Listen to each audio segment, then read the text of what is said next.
Yeah. You want to hear the truth? It is good for our youth in Igbo land to unite. We need to unite. Yes. Because if we are not united, what are we going to do if there is a heat, if there is a war? Because when war starts, it's only little time you will be hearing that it's already spreading everywhere. But our youth are doing cultism, which is dividing our youth. We need to stop this cultism that dividing the youth, and our youth need to be united. Youth is the power of every nation, of every place, and our youth need to be stronger, united. Unity will stand. So I'm advising our youth to stop doing cultism that dividing them. They should come together, become one youth, become useful.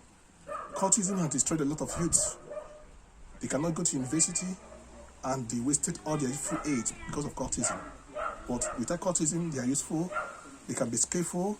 When you're already 16, 15 years, you find something doing. You can have a skill. Good? Yeah.